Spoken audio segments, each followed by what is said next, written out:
Assalamualaikum warahmatullahi wabarakatuh. Welcome back to my YouTube channel. Dan di video kali ini aku mau sharing beberapa tips rumah tangga.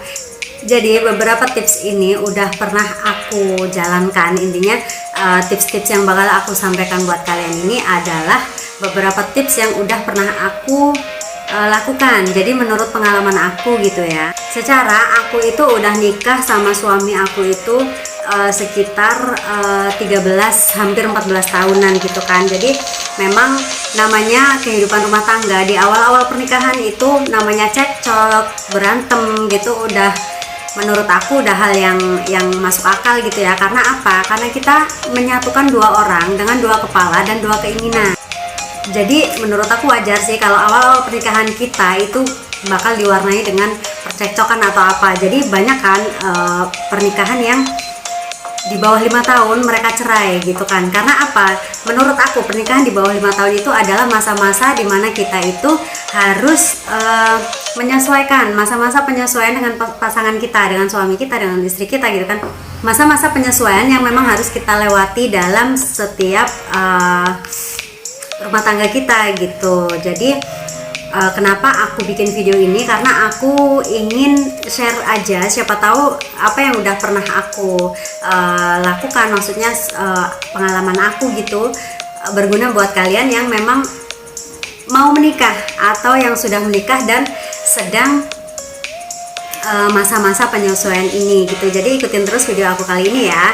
Dan jangan lupa buat kalian kalau memang suka sama video-video aku, boleh kalian subscribe aja. Karena apa? Kalau kalian subscribe berarti kalian mendukung channel aku, dan semoga aku bisa makin semangat lagi buat bikinin video-video edukasi buat kalian. Nah, jadi kita langsung aja ke tips yang pertama. Kita nggak boleh ngambekan atau baperan gitu lah ya. Jadi kalau misalnya kita awal-awal rumah tangga itu, kita kan belum tahu sepenuhnya seperti apa pasangan kita, terus jelek baik buruknya dia kita belum tahu, kebiasaan baik buruknya dia kita juga nggak tahu, kita kan gitu kan, belum tahu gitu. Jadi menurut aku kita itu jangan ngambekan deh. Jadi kalau misalnya pas kita ketemu sama situasi yang bikin kita kok dia sekarang kayak gini sih, nggak kayak dulu zaman pacaran gitu, ya wajar lah, zaman pacaran kan yang dikeluarin yang baik-baiknya aja, belum yang buruk-buruknya kita kan nggak tahu gitu kan. Jadi ya kalau memang kita udah nikah sama dia, jadi menurut aku ya udahlah, terima dia apa adanya. Toh kita juga udah nikah sama dia, kita mencintai dia, ya kita harus mencintai dia sesuai dengan kelebihan dan kekurangannya gitu. Nah, tips yang kedua nih, jadi kalau misalnya kita udah nikah sama dia kan, jangan mentang-mentang kita udah merasa sah memiliki dia seutuhnya, kita terus ngekang-ngekang dia, nggak boleh ini, nggak boleh itu, nggak boleh ini, nggak boleh itu. Jadi kalau misalnya selama dia itu bertindak sewajarnya, sesuai, tidak melenceng gitu kan, tidak merugikan orang lain, tidak merugikan rumah tangga kita, jadi ya udah, batasi dia itu sewajarnya aja. Toh namanya juga awal-awal pernikahan, dia juga harus menyesuaikan kan, biasanya main sama siapa, terus sekarang dia harus di rumah ada istri gitu kan. Jadi misalnya kalau mau membatasi dia, ya dibatasi aja sewajarnya, jangan terlalu overprotective, yang ada dia nanti nggak nyaman sama kita dan dia bakalan lebih berontak lagi gitu.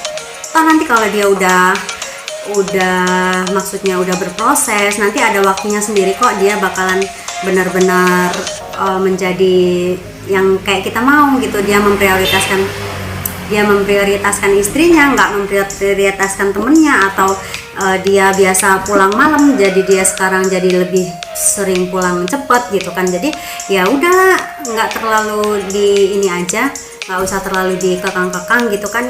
Nanti dia bakalan tahu sendiri kok mana yang baik dan mana yang buruk. Nah, yang ketiga,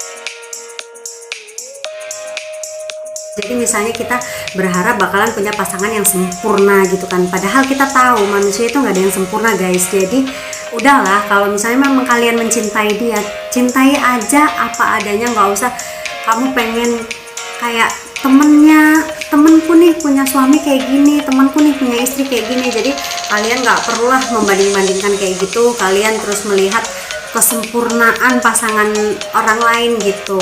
Nah, tips yang keempat nih, jangan terlalu mendominasi.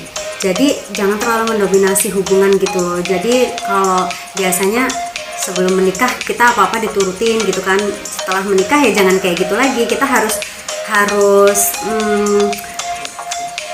diskusi. Jangan apa-apa keinginan kita harus selalu diturutin. Jadi apalagi kalau dalam mengambil keputusan dalam rumah tangga itu harus benar-benar harus diskusi dua orang. Jangan cuman harus diturutin apa mau istri atau suami gitu. Jadi memang harus benar-benar nggak ada yang mendominasi. Jadi harus bekerja sama dalam mewujudkan rumah tangga yang sakinah.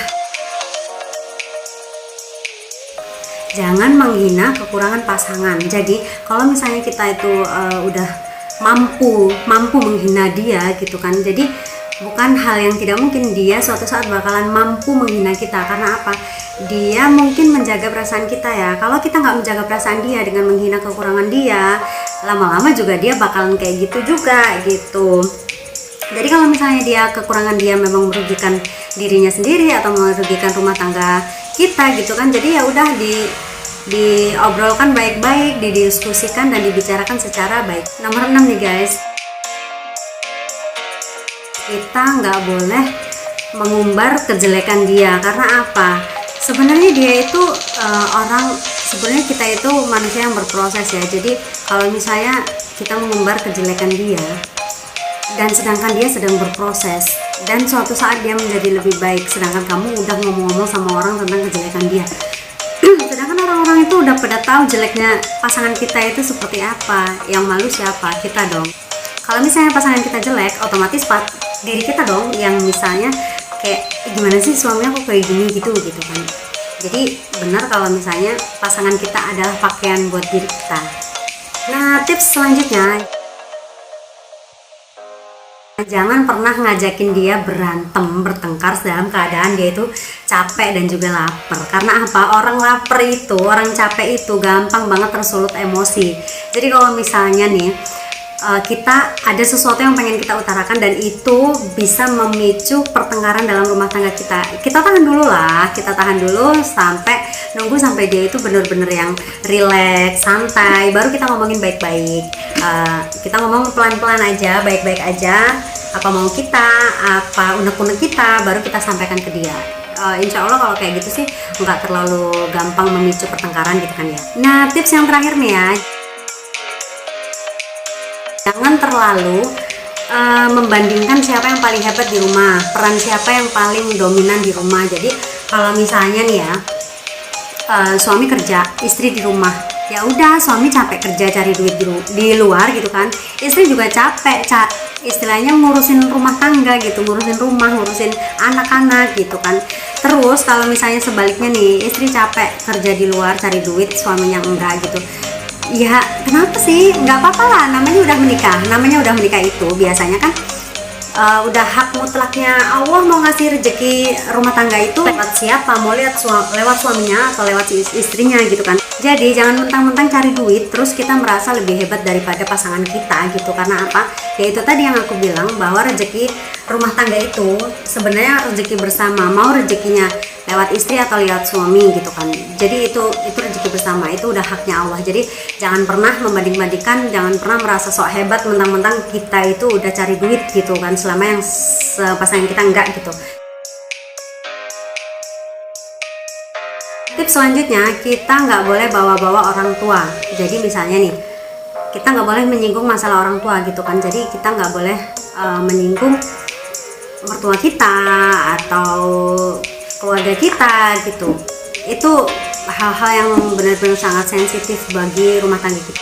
Jadi kesimpulannya, pernikahan itu bukanlah akhir dari sebuah penyatuan cinta, tapi pernikahan adalah salah satu awal mempertahankan cinta yang kita miliki dengan pasangan kita. Jadi jangan salah kaprah, jangan berpikir kalau pernikahan itu bakalan seindah foto prewedding. Jadi kalian harus siap mental dan juga siap ilmu untuk mengarungi bahtera rumah tangga. Oke, sekian dulu video aku kali ini dan semoga video kali ini bermanfaat buat kalian. Dan jika kalian suka sama video-video aku, silahkan share, komen, dan subscribe, karena subscribe itu gratis dan itu bakalan bisa membuat aku lebih semangat lagi buat bikinin video-video buat kalian semua. Oke, see you next, bye bye.